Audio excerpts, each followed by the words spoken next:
Welcome to American Education FM, everybody. I'm Dr. Sean Brooks. Ladies and gentlemen, welcome and Merry Christmas. Let's get right into it. First of all, the Madison school shooting still didn't happen. Even more proof that it didn't happen. I wrote another Substack regarding the second press conference, which took place approximately 27 hours after the fake event. And, I'll just cut to the chase. Beyond the fact that people were laughing and smiling and providing a lot of emotion and political jargon, they weren't providing any specifics. Throughout the entire press conference, which lasted approximately 40 some odd minutes, all they were doing was, again, bringing up emotion, bringing up how everybody else should be feeling. We know how everybody else is feeling, so now they're telling everybody how to feel. And again, they didn't even have the appropriate people at the actual press conference itself that they should have had, like school officials. Even the town police chief wasn't there. It was just people wearing uniforms, the mayor, and then there was a county executive woman. Let me get her name here really quick. Melissa Agard. This woman, again, I don't even know if county executive is an actual title, but it apparently is, but either way, she's as hard left as they come. Again, she was the one pushing all of the political jargon, and we need red flag laws, and we need safe home storage for guns, and we need all background checks, and we need this, and we need that. I mean, it was absolutely nuts.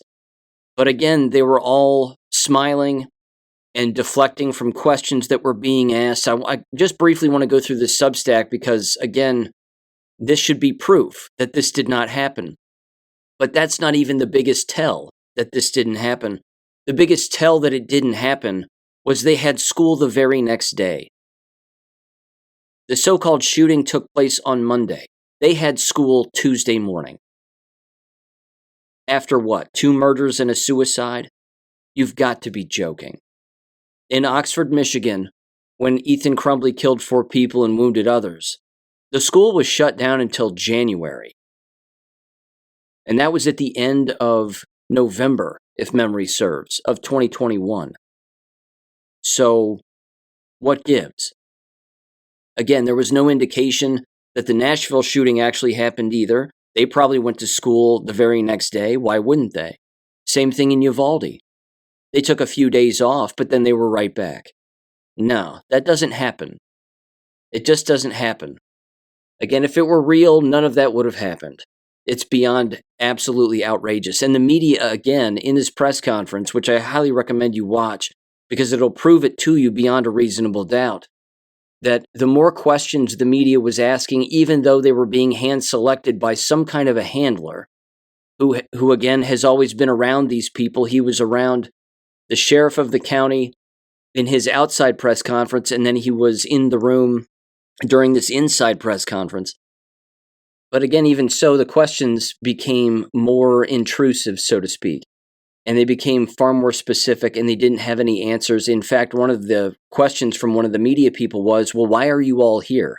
Why do you not have the appropriate people here to answer questions like school officials, the town's chief of police, et cetera, et cetera? And that's when the mayor went off the rails and started saying that it's all about child privacy and everyone's privacy and just leave everybody alone. Again, that isn't an answer that you would provide somebody if an actual shooting really took place. The fact is this is still happening, and people are still believing this. It makes its way into the news cycle. People believe it. They're ritualistically traumatized.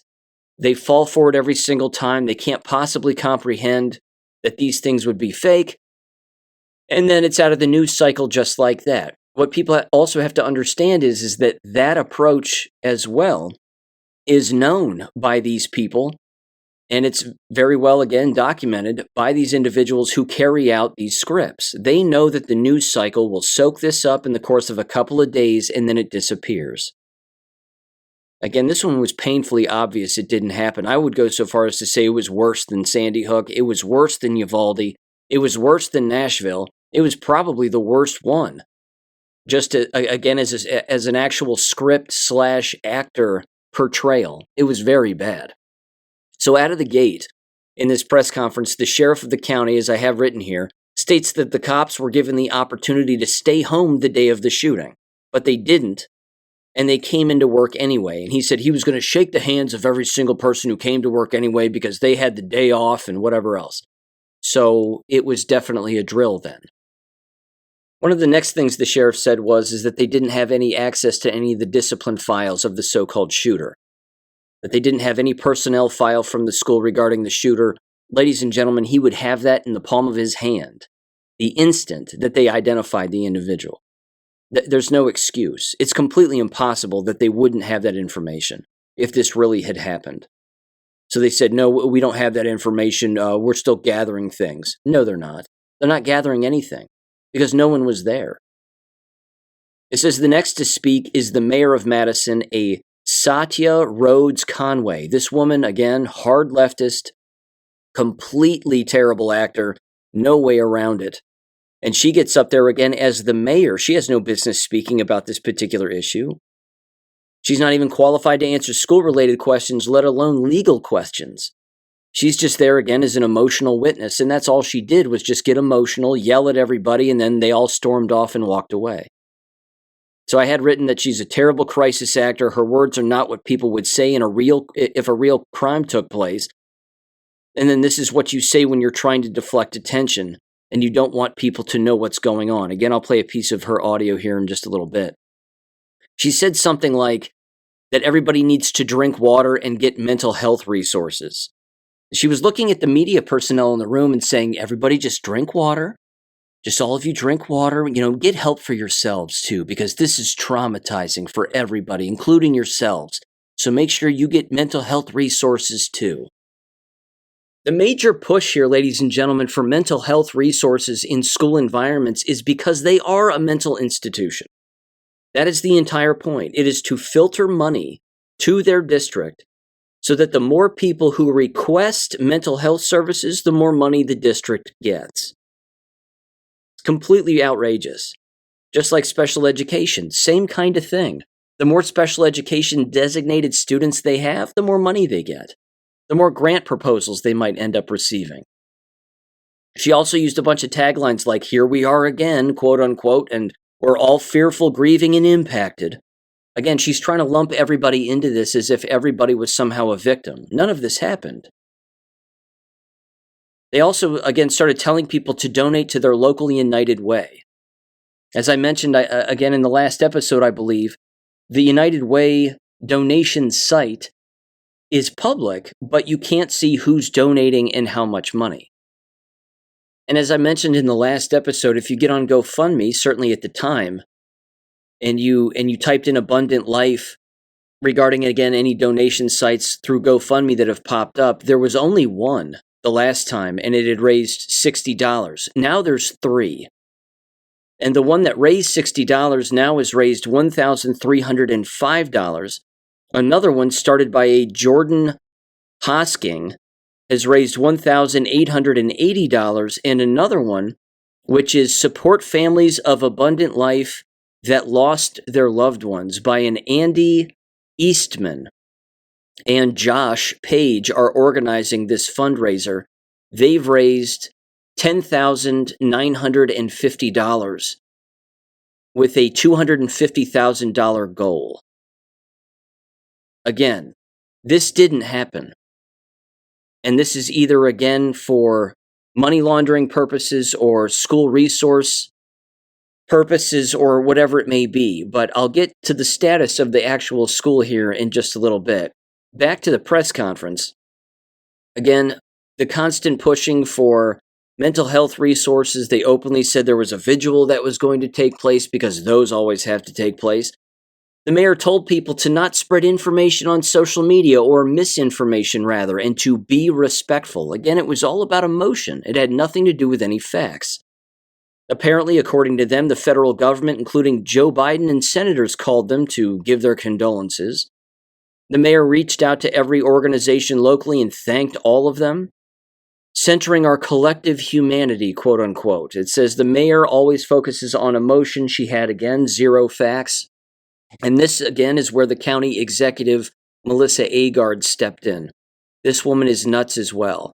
Absolutely nuts. I wrote here, that she was the second woman to speak and she can't keep the smile off of her face. She couldn't. She's a horrible actress. She was smiling the entire time.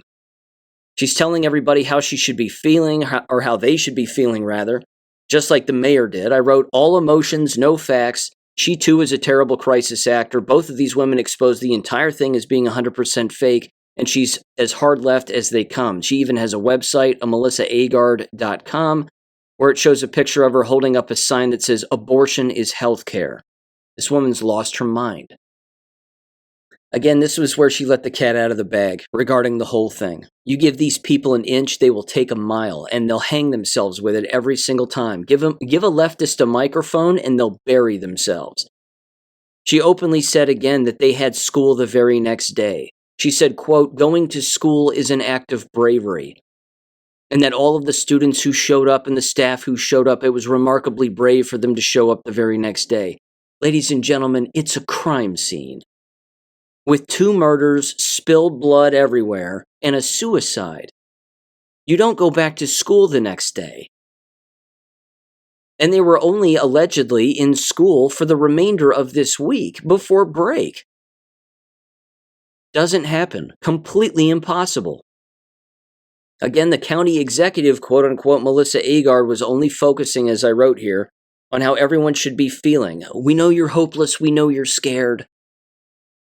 That's the only thing that she was consistently saying. But then she referenced the political stuff.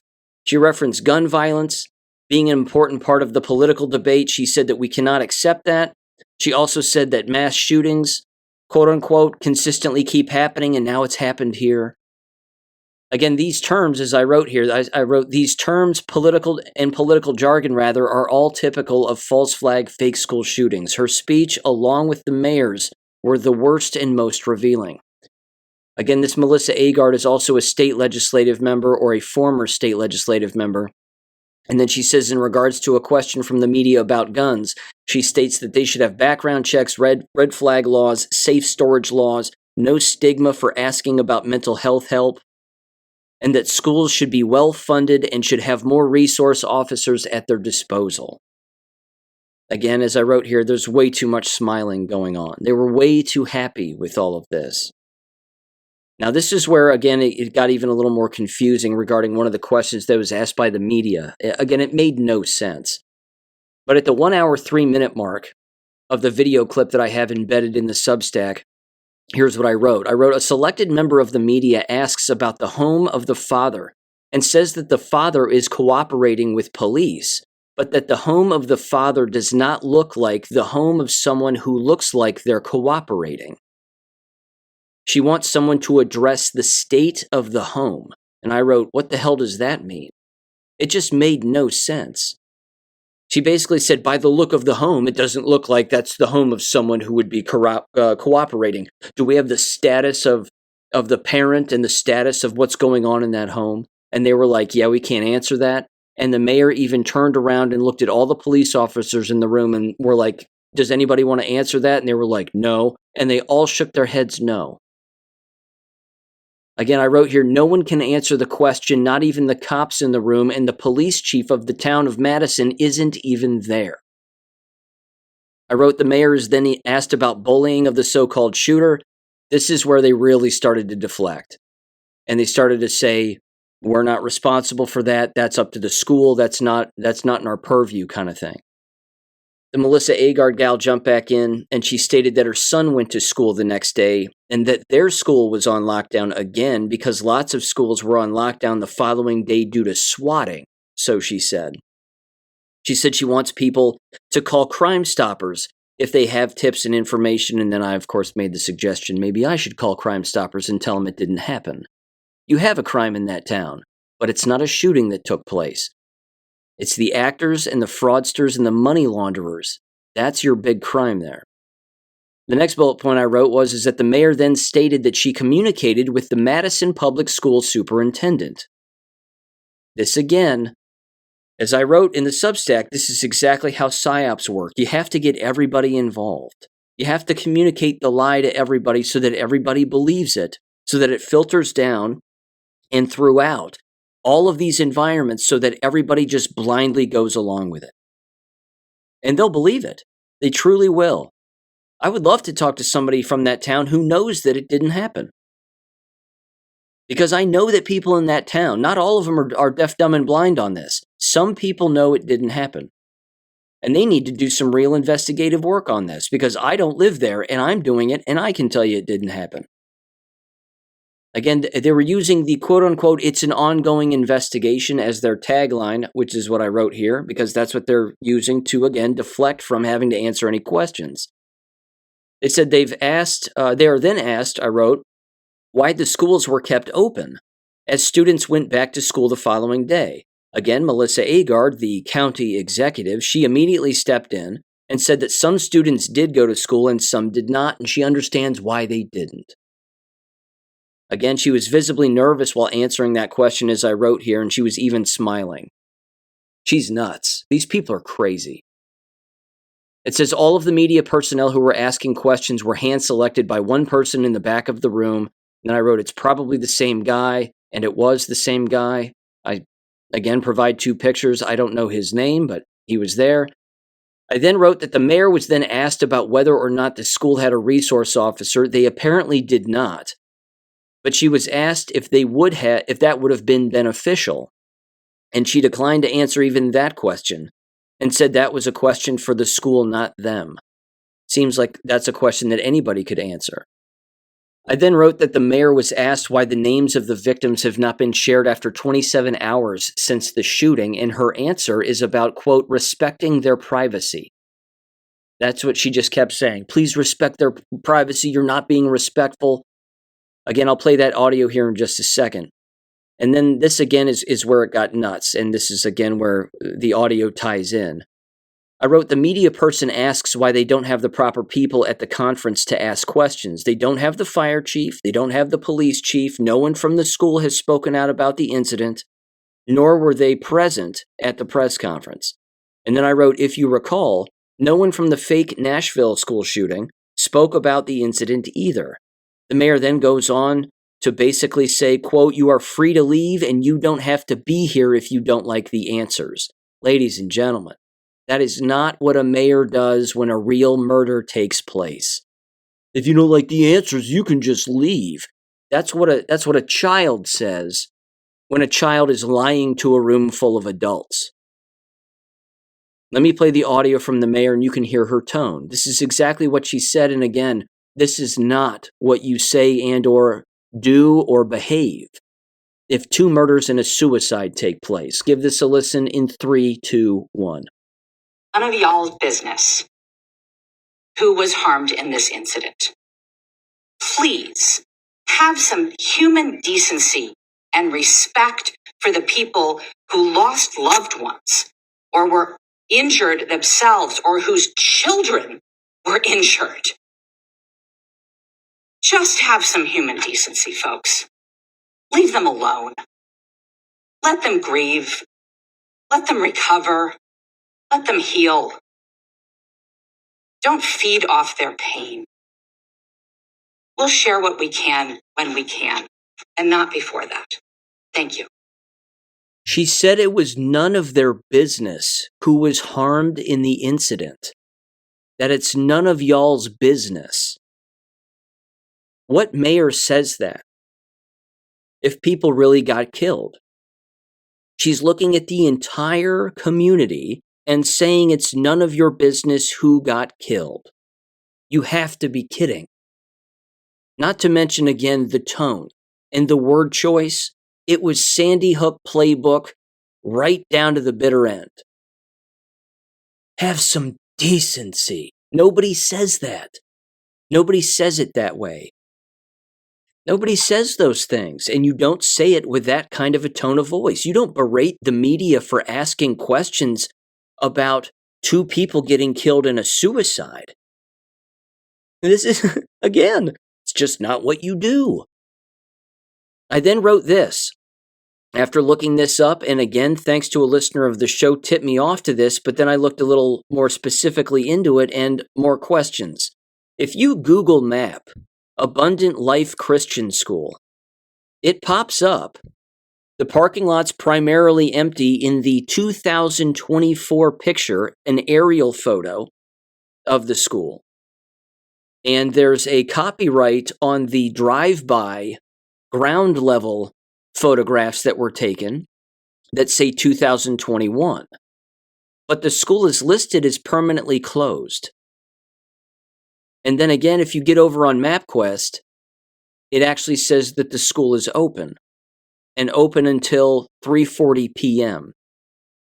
So on one map it says permanently closed, and on another it says open. What gives? Over on ABC News then, they had this. It says again, authorities released the identities of the student and the teacher who were killed. It says a 42-year-old Aaron M. West and a 14-year-old Ruby P. Vergara. The victims' names were released late Wednesday evening by the Dane County Medical Examiner. Please. Give me a break. It says overall 6 people were also injured in the shooting, police said as of Wednesday evening. 2 students with life-threatening injuries remain in the hospital, police said in an update. 4 others, identified previously as 3 students and a teacher, have been released from the hospital. Weird. Again, bunch of random pictures of cops walking into the building, and that's about it. Didn't happen. Now there's this. You bounce over to their website, and what pops up immediately on their website now? Not the day after. not the day after the shooting. No. And not the day of the shooting. But again, Thursday here. It says ALCS closed in response to the devastating tragedy at Abundant Life Christian School on Monday, December 16th. It says United Way of Dane County has established the Abundant Life Christian School Emergency and Recovery Fund. All funds raised will go directly to ALCS to support those impacted by the tragic events. Go to the UnitedWayDadeCounty.org or text HELP for ALCS to 40403. So an immediate pop-up window. It's just, it's so embarrassing. Why would you go back to school the very next day? Why wouldn't you have that warning up on your website the day of or the very next day? They got caught. That's why. Because they got caught. I'm even going to go out on a limb here, and it's not a far limb, that this website is completely fraudulent. That the website does exist, but you cannot access any staff member nor any class that they teach. The only picture of an adult that exists on this entire website is the principal. And this is an individual by the name of Doug Butler, the Abundant Life Christian principal. Again, there's not even a single class or the name of a school teacher on this website, let alone a photograph. Not one. There's a family portal, there's a faculty staff login page, but of course that's all behind passwords and usernames. This kind of information would be widely available to anybody. You would be able to see, without having to log in, anybody's information, certainly the picture of said school teacher, and the class, of course, that they teach, and again, their subject matter and their grade level. None of that's available here. It's just very broad descriptions of the entire high school curriculum, middle school curriculum, and elementary school curriculum. It's about a paragraph for each. That's it. I'm telling you. This is this is 100% fake. Can't get more fake. I'm going to leave the fake shooting at that. Again, if anybody has any other information they want to toss my way, I'm all for it, but I've reached my conclusion. Again, it's evident it didn't happen. If they produce any pictures of these so-called wounded individuals, so they say, who's to say they're even real photographs? Yeah, I'm just going to put this one down because it was the same playbook as Sandy Hook, just far worse. So, there's that. Okay. Moving on very quickly regarding the government shutdown and a few more geopolitical things here. I find this fascinating too because, again, this is something that I've brought up in the past and a lot of people have commented on this too, is that if government shuts down, it's a fantastic thing because legally Donald Trump can do a great deal. He can fire government workers, which would be awesome. He can gut Washington, D.C., theoretically, certainly from an employment standpoint and a money-wasting standpoint, and that's the whole purpose of the Doge department, as it were, which, again, is good. All of this is a good thing. He can also, of course, push through any recess appointments that he wants, and in the blink of an eye, all of his picks, again, don't have to be confirmed by the Senate. Again, with no government in place, he can just pull the trigger metaphorically on anything that he wants, and that's the way that it goes, which, again, as far as I'm concerned, is just fine.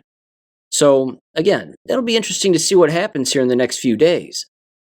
But let me read this very quickly.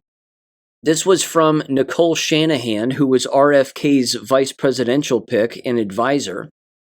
And this, of course, had to do with the spending bill and the government funding bill, which is, again, pretty much dead as it sits. And a lot of this really has to do, again, not just with pressure from Donald Trump or even Elon Musk, but it's just public exposure. Just the simple fact that Elon Musk is allegedly in charge of X, the amount of public exposure that exists on this is a very good thing. So, again, we are the news, and the senators and individuals, again, in the halls of Congress really have zero power whatsoever. And getting on the wrong side of this, of course, means that they're finished politically.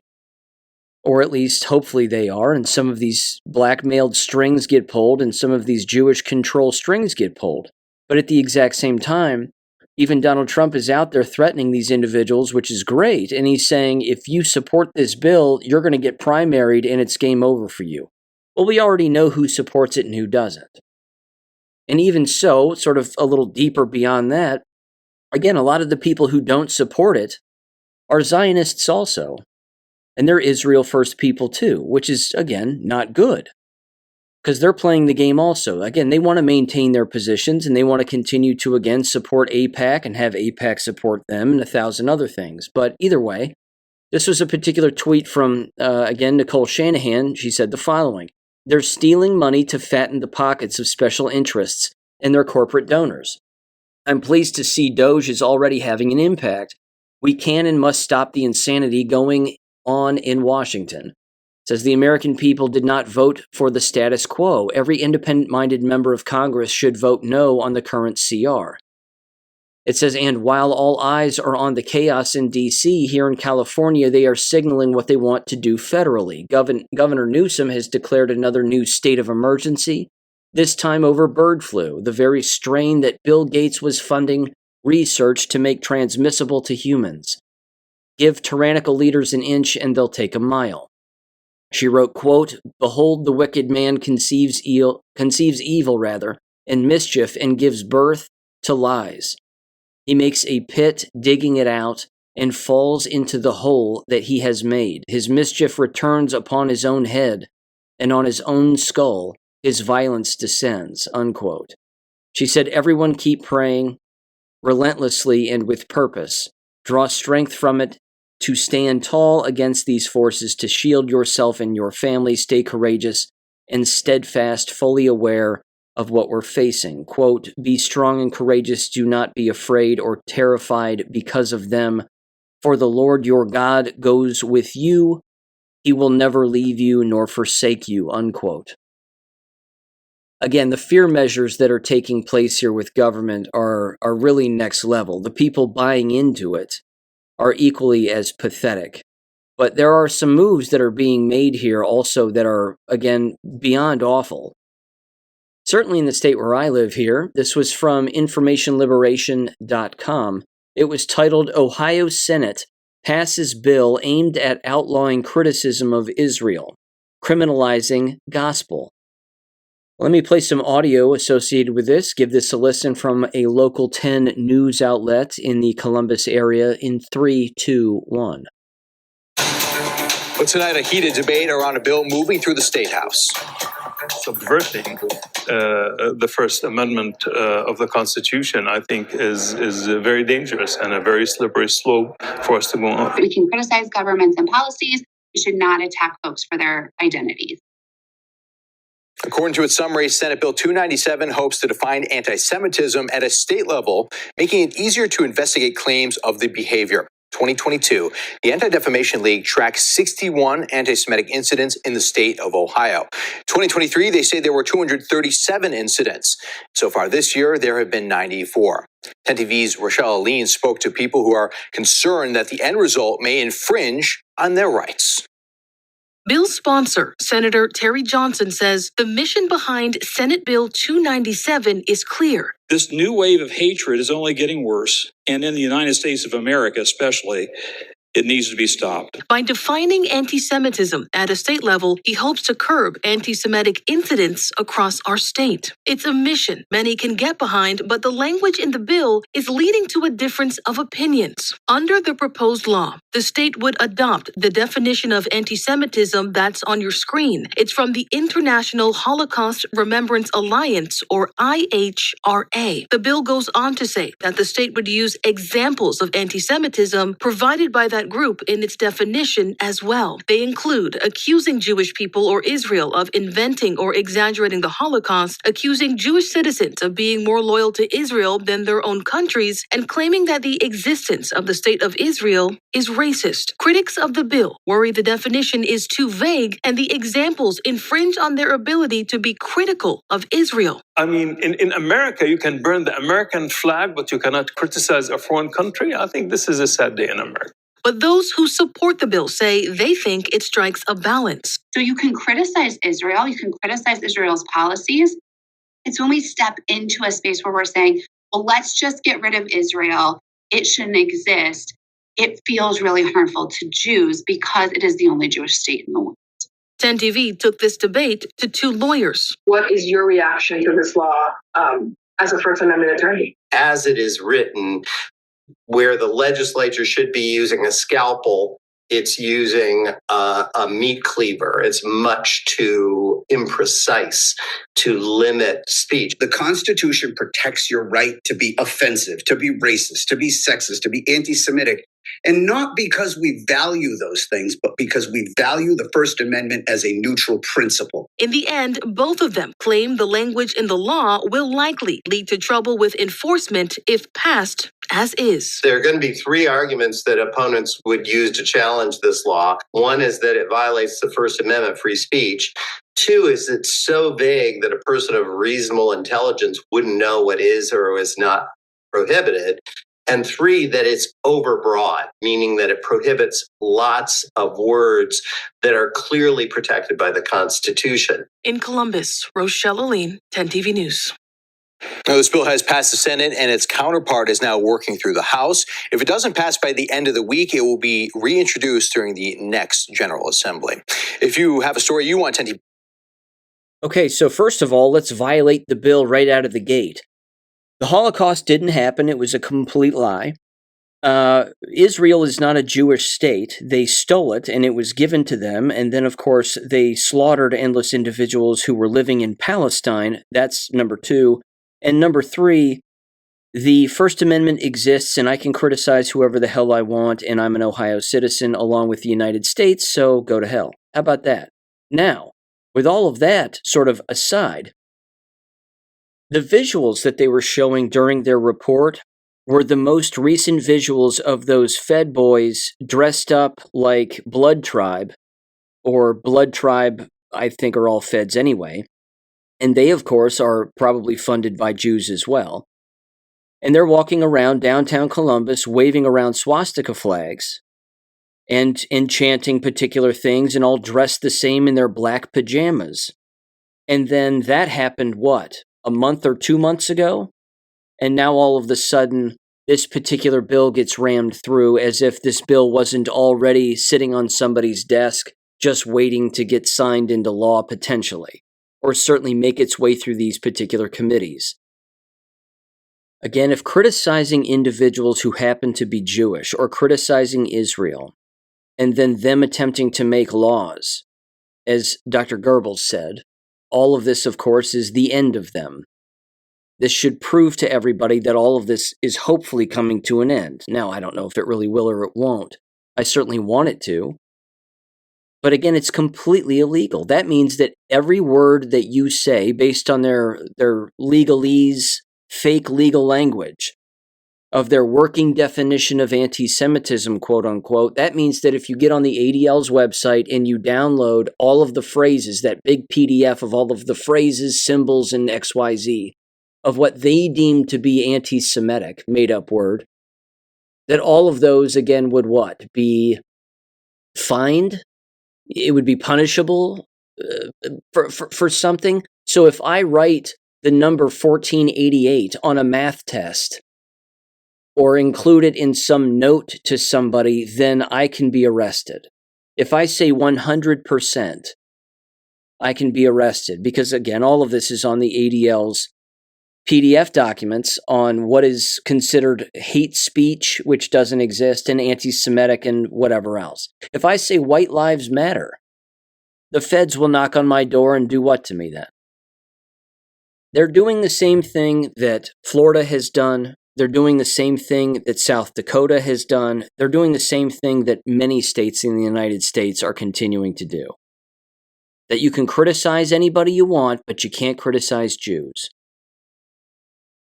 You can't even say that they don't have a right to that land. You're not even allowed to say that because that implies murder, and you're not allowed to threaten people like that because that's against the law.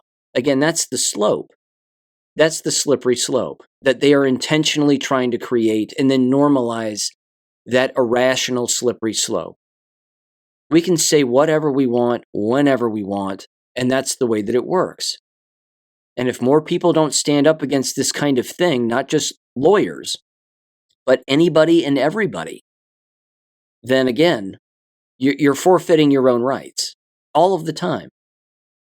Or you're forfeiting your rights every single time. So if I say every single time, apparently I'm going to get a knock at my door because, well, that's anti-Semitic, Sean, and you can't say that. Stop it. These people out themselves with their actions. It's amazing. They just showed everybody that they're 100% bought off. And we know that they are, of course. It's government. But yeah, we're an occupied government. There's no doubt about it.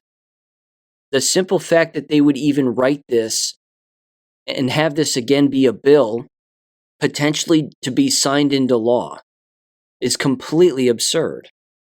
And again, as long as Mike DeWine is around, well, if he even vetoes it, and the vast majority of the House want this to be the case, then they can override the veto. That's assuming DeWine doesn't want it. If he does want it, well, he signs it into law, and then there you have it. So that's your occupation. It's the illusion of a constitutional republic. Now, speaking of discrimination, let me move into education here. Sicily in New Mexico sent this my way, and this is a breakdown of New Mexico's higher education department opportunity scholarship. And anytime you hear opportunity scholarship, it means no chance for white people. Almost every single time, that's exactly what it means. And it means, again, if your skin is brown, you can get one of these scholarships. And they have all the schools listed as to, again, the 29 participating 2-year and 4-year colleges. This was established by Lujan Grisham in 2020.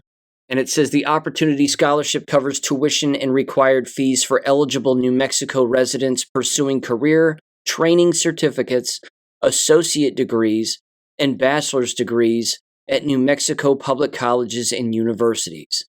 It says if you are an established New Mexico resident and plan to enroll in at least 6 credit hours at a public college or university in New Mexico toward a training certificate, associate degree, or bachelor's degree, you may qualify. Notice the word choice, established New Mexico resident. It doesn't say legal citizen. You just have to have an address in New Mexico, and you qualify. Again, not for white people. It says there's no application for the scholarship. If you're an eligible student enrolled in a New Mexico public college or university, the financial aid office at your school will work with you to award the scholarship. It can be used to cover 100% of the tuition and required fees at any New Mexico public college or university. It's government destroying these institutions, which again seems to fit because they're destroying themselves with government intervention anyway, so why would they turn this down? Apparently, all you need also is a 2.5 cumulative GPA, and if you're disabled, all you have to do is contact the financial office and you might also apply just based on your disability. This is disgusting. This kind of stuff is gross. But again, they're dumbing things down, and this is what they do. Again, there was another story here about New Mexico's state tuition rates going up in colleges and universities because, of course, it's been going up nationwide in most colleges and universities. And, of course, the answer as to why that's happening is rather obvious to us. They, of course, have no idea, and they're certainly not going to publicize it. It has to do with low enrollment. You're raising tuition because you have low enrollment. And, of course, why do you have low enrollment? Because you're raising tuition because there aren't enough people there, so you have to make ends meet. Why aren't there people there? What'd y'all do to yourselves over the last 3+ years? All those shots you took, all those lies you believed, all that chronic illness and all that death. Isn't that strange? Again, they're sinking their own ship. They have no idea. They're in the middle of the rowboat blowing shotgun blasts right through the middle of it, and they're going, well, I just don't understand why my feet are wet. I can't understand why the water level's up to my waist. Well, I'm up to my neck now. Wonder what's happening. It can't get more obvious. And of course, their proposed solution is to not just raise tuition, but increase all of this scholarship nonsense and give it to people who, again, can't read and write and aren't even citizens and let them show up. Again, how does the school benefit from any of that? They can hit all their diversity quotas, but again, the likelihood of any illegal alien graduating is slim to none. But if they're there for free, then they can just hang out and use up all the resources and cost the university even more money. It's the dumbest thing I've ever heard. But it's going on all over the place. And again, if that's their only solution because they've kicked out all the regular legal citizens and caused them all to take the shots and they're all sick and dead, well, gotta let the illegals in. That's the next move. Speaking of all of that and the COVID tyranny and whatnot, let me mention this too. This is kind of a follow-up story regarding schools and requesting emails from schools. I remember bringing this story up back when it happened. And of course, it was beyond ridiculous when it comes to the business of schools not fulfilling their FOIA requests. And when parents or any citizens, again, ask for emails on specified subjects, they don't provide them. This particular story is from the freepress.com. And it was titled, "A Mom Asked for Public School Board Records, and They Charged Her $33 million. Now, they didn't really charge her $33 million. They basically just said that based on the FOIAs that she wanted regarding all of the COVID lockdowns and everything having to do, again, with parental complaints and the COVID tyranny and all of that, that the district would be spending approximately 717,000 hours at a rate of over $46 per hour to review the 21,514,288 emails related to her request.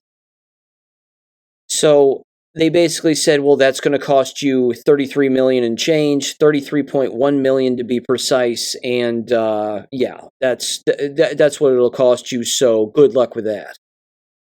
Again, it's all a game to these people. It's all a game to school boards. It's all a game to school districts. They hate you.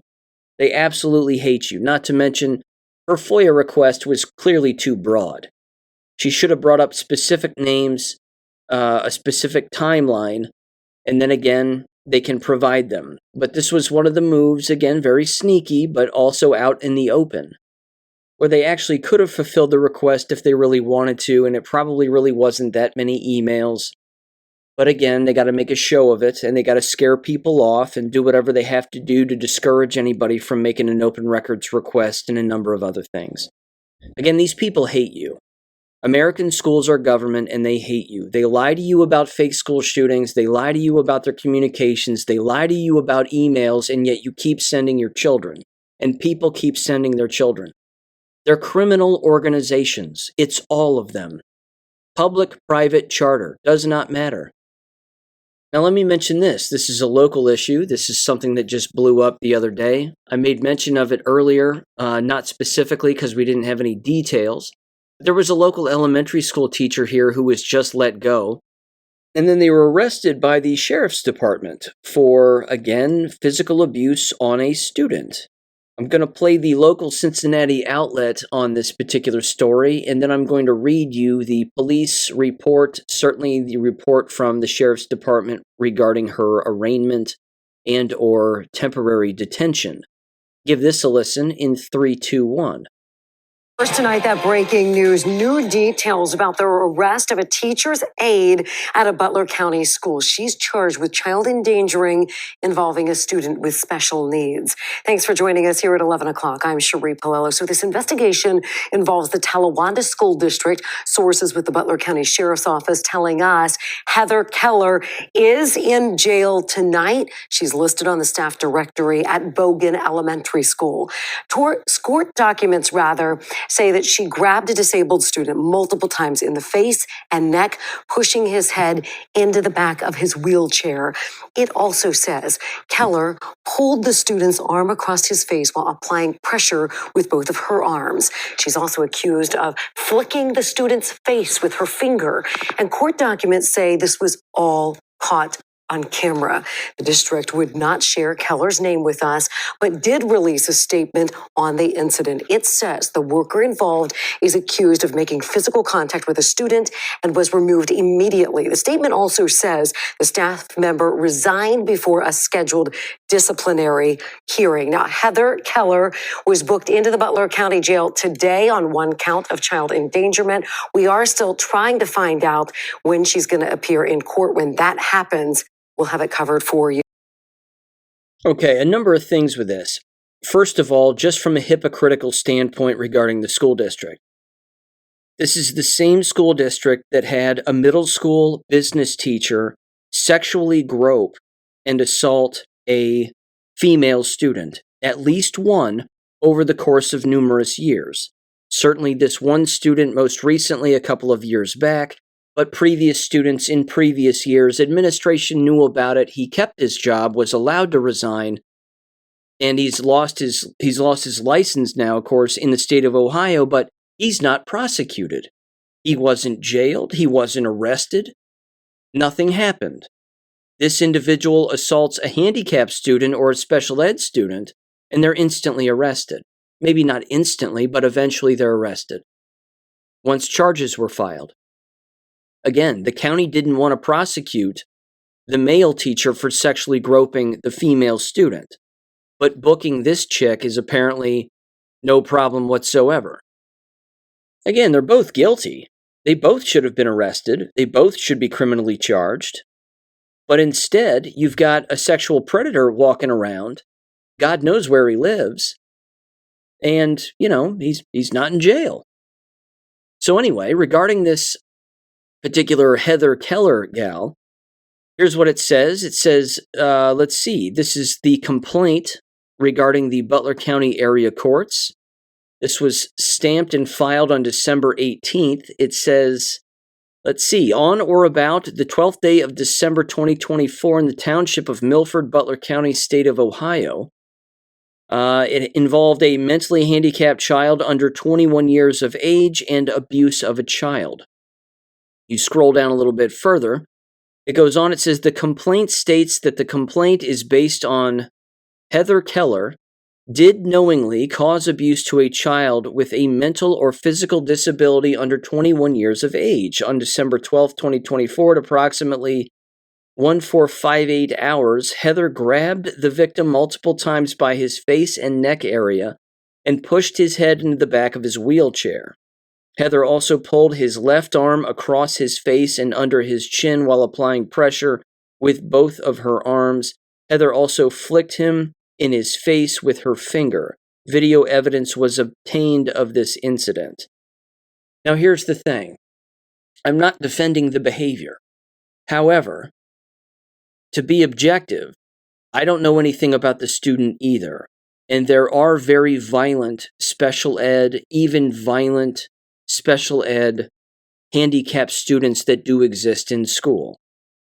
Again, I remember it like it was yesterday, one of the first years of me teaching. I remember a friend of mine who happened to be a gym teacher in the building where I worked. He was physically grabbing and restraining one of these, again, special ed, highly mentally retarded students who, again, and he was holding him in a chair. They didn't have handcuffs. There was no resource officer there. This kid was flipping out, and he was a big kid. But fortunately, the gym teacher was way bigger and way stronger. And he had both of his arms around him, and he's, again, holding him into this chair, and he's telling him to settle down, don't worry, everything's going to be okay. There were other administrators around watching this happen. They were all calling for help. That's the way that it was. No one was disciplined. Again, they were saving themselves from this particular student and detaining this particular student, again, to save the student from himself and, of course, save them from this student.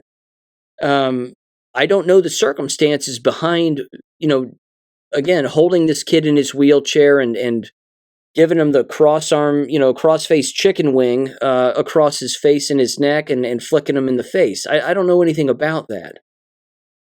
But the hypocrisy of the school district is limitless. Because apparently you can grab the chest of a female middle school student multiple times, again, multiple students, and not be prosecuted and not be arrested.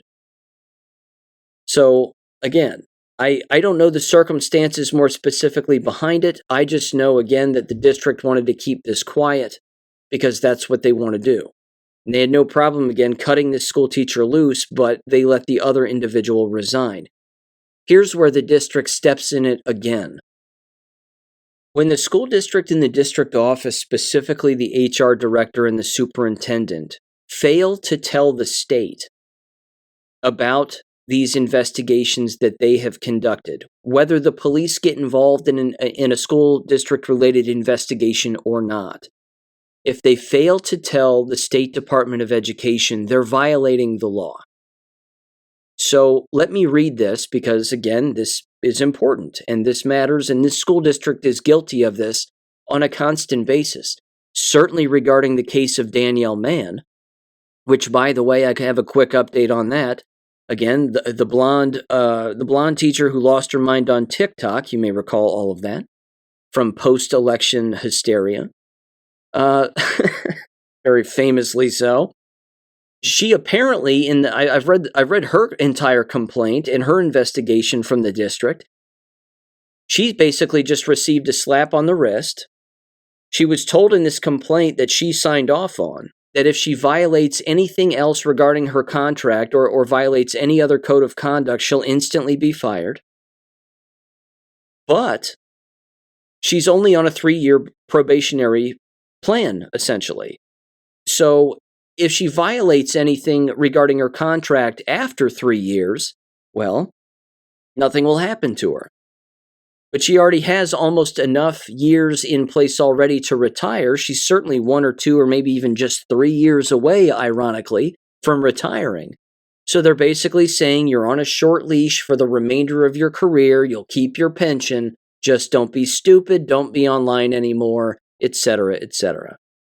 But here's what happens again when you don't report this misconduct to the state. The district didn't report that misconduct to the state. They didn't report the other school teacher who was busted for, again, fraternizing with all of the male students on a constant basis. They didn't report that to the state. I did. They probably didn't report this one to the state either. But they have to. It's the law. So there's a nice little document called OSBA Misconduct Reporting Facts Sheet.pdf, serving Ohio public schools since 1955. The Ohio School Boards Association. It says reporting educator misconduct at the top. It says the fact sheet is designed to address the most frequently asked questions about reporting educator misconduct in Ohio. The information is of a general nature, rather. It says readers should seek the advice of legal counsel with specific legal problems or questions. This is pretty clear. You don't need a lawyer for this one. It says, quote, at the very top, what is required to be reported? Ohio Revised Code Section 3319.313 requires that a superintendent report misconduct to the State Board of Education's SBOE Office of Professional Conduct in the following circumstances. It's basically every circumstance. It says if there's a guilty plea or a conviction, if the superintendent knows a licensed employee pled guilty to or has been found guilty by a jury or a court or was convicted of, was found eligible for intervention in lieu of conviction, or opted for a pretrial diversion program for certain offenses listed in Revised Code 3319.31b2 or c, or Revised Code 3319.39b1. The next one is termination or non-renewal of misconduct. If the Board of Education reasonably determines that a licensed employee either committed an offense found, and they have the codes listed there, or committed an act unbecoming to the teacher profession, and the board has initiated termination or non-renewal proceedings, terminated or non-renewed the person, they have to report it to the state. Resignation or retirement due to threat or non-renewal of termination, they also have to report it to the state. That was the case with Drew Edwards, the female teacher, again, fraternizing with male students and allowing them to, again, possess marijuana and hide marijuana in her classroom. They have to report that to the state, and they didn't, because she resigned because she was told she was going to get fired. But she's still working there until next July. Resignation or retirement due to investigation. Again, Drew Edwards specifically. And they list all of the codes, of course, and the reasons for removal. And then finally, removal from the list of eligible substitute teachers. If the Board of Education has removed the employee from the list of eligible substitute teachers for the district or ESC because the board has reasonably determined that the employee has committed an act that is unbecoming to the teacher profession. If the licensed employee is either the superintendent or treasurer, the board president is required to make the report to the State Board of Education. That means that the school board president in the state of Ohio has to fill out this paperwork and send it to the state, certainly with their signature on it. And they're not doing that, not to my knowledge anyway. It defines again what is conduct unbecoming the teacher profession. Well, it's everything. And they have to report this. And of course, here's where it gets juicy. It says, quote, "What if I'm not sure if I should file a report?" It says it is a crime to fail to report the items listed in response to the first question, and you have immunity if you report in good faith. It says this immunity applies to the mandatory reporter, ordinarily the superintendent, and to other school district personnel who report misconduct of other employees to the superintendent. When allegations are made of activities that fall into gray areas, mandatory reporters should consult the board's attorney to determine if they have a duty to report the misconduct and what the report should contain. It then says this: what are the penalties for failure to report? It's a 4th-degree misdemeanor to knowingly fail to make a required report. The crime is elevated to a 1st-degree misdemeanor if the required report involved a physical or mental wound, injury, disability, or condition of a nature that constitutes abuse or neglect of a child, and 2, between the date of the failure to report and the subsequent conviction for failure to report, the employee whose conduct should have been reported again inflicts on any child or any physical or mental wound, injury, disability, or condition of a nature that constitutes abuse or neglect of a child. Again, it has the revised codes and all of that stuff. There are penalties for making a false report. Again, you can make reports based on your best of knowledge and the information that you have at your disposal, but you can't falsify a report. But you have to make reports. Again, it even brings up the codes of conduct, which I've read on the show before. These are available in almost every single state. Some of them are crystal clear. Some of them are a little more vague. This one, again, in Ohio is crystal clear. And then it says the following here. It says LCPCOE which is the License Code of Professional Conduct for Ohio educators, also provides that it is, quote, conduct unbecoming if an educator intentionally fails to make a report mandated by state or federal law. So you're violating your codes of conduct against your own license if you fail to report, not to mention potentially violating the law, specifically if it has to do, of course, with drug use or physical abuse or something, or sexual abuse, of course, or something along those lines. It even asks the question whether or not you can change the reporting requirements through collective bargaining, and the answer is a hard no. They just say no. These reporting requirements and the status of reports as public records prevail over any conflicting provisions of a collective bargaining agreement. It's the law. Everybody has to follow it. Again, this document is 2.5 pages long. Educators, administrators, you name it, they don't read this document. They don't even know this document exists. Even school board members have to again report. They're all mandatory reporters. If they know of abuse that's taken place, even if it's something as broad as conduct unbecoming an educator, even if it's a building principal or an administrator who's engaged in those violations, then the school board members have to file against those individuals. That's not happening either. In fact, I can tell you this. On Thursday evening here, there's going to be the next board meeting in the town where I live. There's some dimes that are going to be dropped on these people. And I'm not at liberty to discuss what it is right now, but I guarantee that on my social media accounts, again, I will bring it up in the future. You'll hear all about it. It's big. It's a big, big deal. Again, these people have stepped in it. They keep stepping in it regarding all these particular cases, among endless other things. But I'll update everybody on what that specifically is and what's going on in the short near future here, probably on Friday morning, if I had to take a guess. So again, if you listen to this on Friday morning, bounce over on my Gab and my X account, and you'll see exactly what I'm talking about. In fact, what I may end up doing is putting together a quick Substack about it as well. Again, it's that big of a deal. And so keep an eye out on the Substack there, theamericanclassroom.substack.com, and check that out in the near future here if you are interested. Okay. Ladies and gentlemen, I'm going to wrap it up here. Last episode of the year. I want to say thank you for listening as always. I greatly appreciate it. I hope you've learned something along the way. Lord knows I have. And I will be back on January 6th with a new one. And Dr. Robin McCutcheon and I will be talking on approximately the 7th. So the evening of the 7th, of course, and then the morning of January 8th, I will air that episode also. And per usual, per Christmas tradition, I will play now and end the episode in the last episode of this year with my favorite rendition of my favorite Christmas song, Silent Night. This is the German Biederfelder Kinderchor.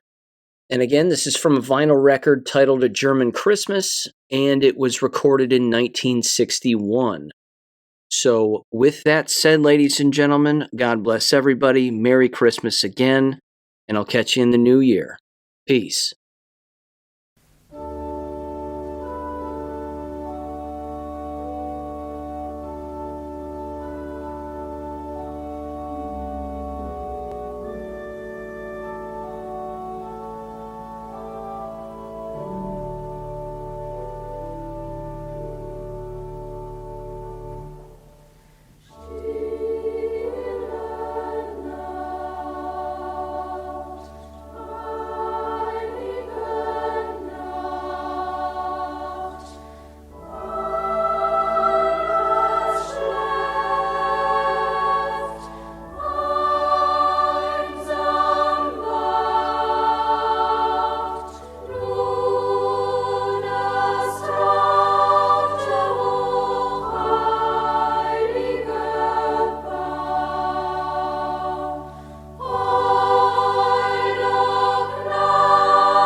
Thank you for listening to American Education FM.